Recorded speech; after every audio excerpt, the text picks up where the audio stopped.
Bonjour, chers téléspectateurs de Canal 7, votre chaîne panafricaine. Nous sommes très heureux de vous retrouver encore aujourd'hui dans le cadre de notre émission 7 fois. 7 de Canal 7, foi comme la foi. Justement, j'aimerais vous entretenir aujourd'hui sur le thème de la foi. La foi, nous dit la Bible dans Hébreux chapitre 11, à partir du verset 1, est une ferme assurance des choses que l'on espère, une démonstration de celles que l'on ne voit pas. Pour avoir la foi, il faut être capable de percevoir les choses que l'on ne voit pas. Et effectivement, la ferme assurance des choses que l'on ne voit pas est traduite en grec par un mot qu'on appelle oupostasis, c'est-à-dire la perception des choses invisibles existantes à votre sujet comme au sujet de votre famille, de votre travail, de vos projets. Il existe dans l'invisible des choses que Dieu a préparées d'avance pour vous afin que vous puissiez les vivre, les expérimenter. C'est d'ailleurs par la foi que le monde existe, que nous pouvons percevoir, que nous pouvons croire que le monde existe, de sorte que tout ce qui existe, ce qui est visible, ait été fait de choses invisibles. Oui, il existe des choses invisibles vous concernant. Et parler de la foi, c'est parler de ces choses invisibles. Par exemple, quand Jésus est venu sur la croix, il est mort pour nos péchés. La Bible déclare qu'il a porté nos péchés à la croix de Golgotha. Et à travers ces meurtrissures, nous avons non seulement été pardonnés à travers le sang qui a coulé à la croix de Golgotha, nous avons été purifiés, nos péchés ont été effacés, mais aussi à travers ces souffrances à la croix, nous avons été guéris. Donc, le pardon de nos péchés est pourvu à la croix de Golgotha. Il est bien existant, mais dans le monde invisible. La délivrance est existante, mais dans le monde invisible. La guérison est existante dans le monde invisible de Dieu. Et c'est pour cela qu'il est écrit que nous sommes bénis de toutes sortes de bénédictions spirituelles ou dans les lieux célestes, c'est-à-dire invisibles. Ça veut dire qu'en fait, aujourd'hui sur la terre, nous vivons comme des gens qui n'ont rien, mais nous avons tout pleinement en Christ Jésus dans les lieux célestes et invisibles. Maintenant, la question qu'on peut se poser, est-ce que nous devons vivre comme ça sans bénéficier de ces choses qui nous reviennent de droit, alors qu'il est écrit que tout don parfait et toute grâce excellente nous viennent d'en haut et que nous sommes déjà bénis de toutes sortes de bénédictions spirituelles dans les lieux célestes? Je dirais que non, on ne peut pas vivre comme ça, dépouillé dans la misère, dans la pauvreté, dans la souffrance, dans la maladie, dans l'oppression démoniaque, comme si nous n'avions rien. Non, tout ce qui nous appartient existe déjà. Oupostasis. Nous devons simplement percevoir par les yeux de l'esprit ces choses qui existent à notre sujet. C'est ce qu'on appelle la ferme assurance. Et la perception de ces choses invisibles doit faire naître en nous une conviction intime qui nous amène à croire que ces choses non seulement existent, mais elles nous appartiennent. Alors là vient un autre mot grec qu'on appelle lambano. Lambano qui veut dire saisir. Saisir avec la main de l'esprit ces choses qui t'appartiennent afin que tu t'en fasses, je vais dire, propriétaire. Oui, c'est ça la démonstration de la foi. Et maintenant, quelques temps plus tard, en persévérant dans cette perception des choses invisibles et dans le fait de saisir ces choses invisibles en bano, ces choses deviennent manifestes et traduites dans notre comportement de tous les jours. Là, on arrive à l'étape de démonstration. Et beaucoup de personnes vont me dire, mais pasteur Sostène, c'est bien beau de nous expliquer ces choses et c'est clair, mais comment concrètement nous pouvons les vivre sur la terre? Eh bien, l'apôtre Paul nous a expliqué un certain nombre de choses qui font qu'aujourd'hui, des chrétiens ou quiconque à la foi peut vivre la démonstration, la manifestation de l'héritage promis par le Seigneur dans sa parole à notre sujet. Nous pouvons effectivement rentrer en possession de l'héritage que Dieu a promis pour nous, ses enfants. Mais le problème, c'est qu'il y en a qui disent, oui, mais j'ai la foi. D'autres vont dire, oui, mais ma foi n'est pas assez grande. J'aimerais vous dire aujourd'hui, en fait, si vous êtes chrétien, très sincèrement, vous avez la foi. D'ailleurs, il n'y a pas que les chrétiens qui ont la foi. Même ceux qui ne sont pas chrétiens ont la foi. La Bible déclare, par exemple, que le diable croit que Dieu existe. Les démons croient que Dieu existe, mais ils tremblent. Donc, il faut faire quand même la différence entre la foi qui vient de Dieu, la foi qui vient du diable et les démons, et la foi qui est purement humaine.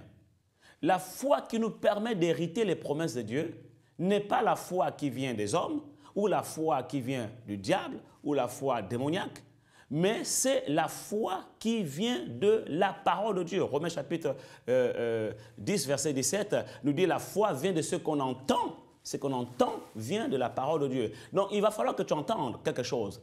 Et cette chose-là, cette voix que tu entends, donc la révélation, la voix de la révélation, la voix de la parole Réma, donc la révélation, cette voix-là va faire naître en toi une intime conviction, une assurance que la chose que tu perçois dans l'invisible, tu la possèdes déjà. Et donc là, tu vas passer de hypostasis, la ferme assurance, des choses que tu perçois dans l'invisible, existantes bien entendu, à lambano ou katalambano, le fait de saisir ces choses avec la main de l'esprit. Or, la main de l'esprit en question dont je te parle n'est rien d'autre que la foi démonstrative, la foi agissante, celle qui fait venir les choses de l'invisible vers le visible. Et cette foi-là, elle n'existe pas chez le diable, elle n'existe pas chez l'être humain. Cette foi, tu ne peux pas l'obtenir du diable, tu ne peux pas l'obtenir par des sciences humaines, par des techniques de confession positive régulières répétées. Cette foi, elle vient d'en haut, elle vient de chez Dieu, chez qui il n'y a ni changement ni ombre de variation. Cette foi-là, elle vient de la parole de Dieu, celle qui est entendue dans l'esprit, par la révélation du Saint-Esprit,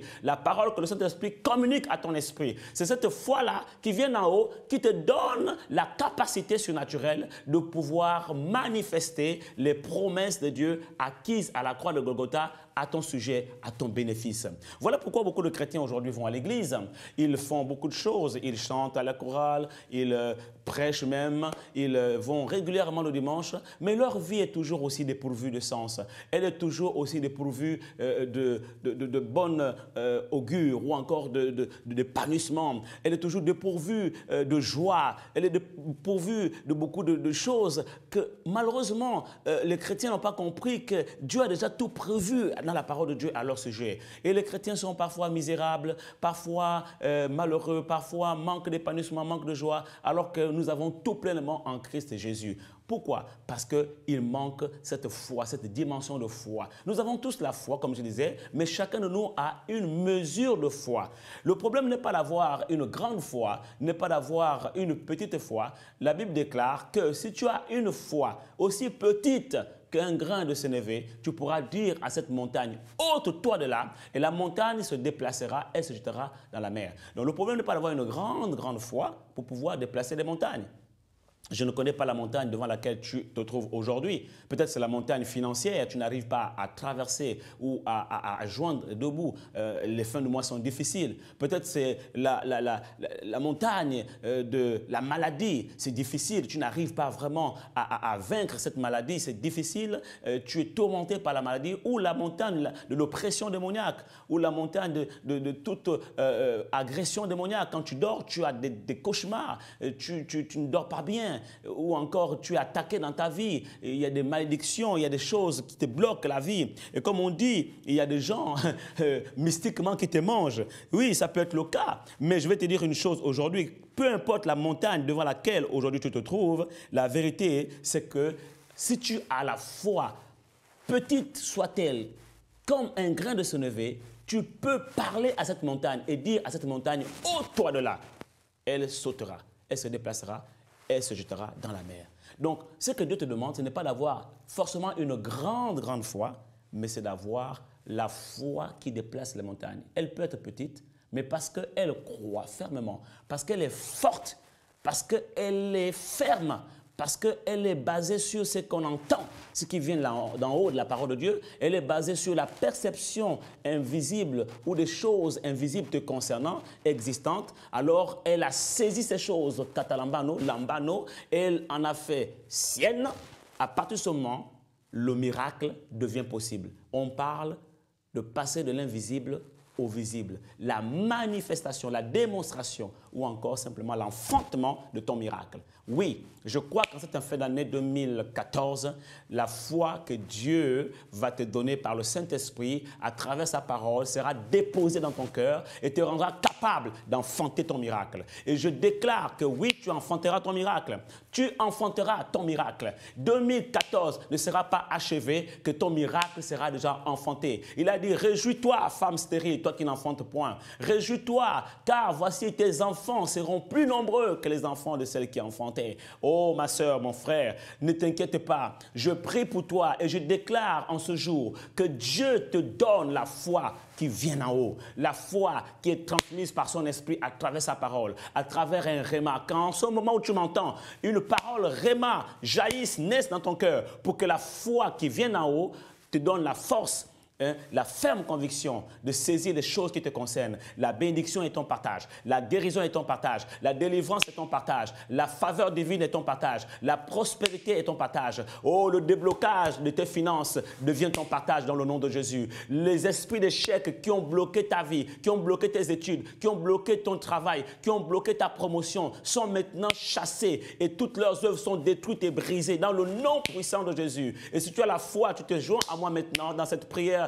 d'autorité spirituelle, de manifestation, de démonstration de notre foi, parce que nous sommes convaincus que ce que Christ a accompli à la croix de Golgotha en notre faveur nous est acquis maintenant. Et c'est pourquoi nous déclarons au nom de Jésus, la foi devient manifeste et la victoire est acquise, car la victoire qui triomphe du monde, c'est notre foi.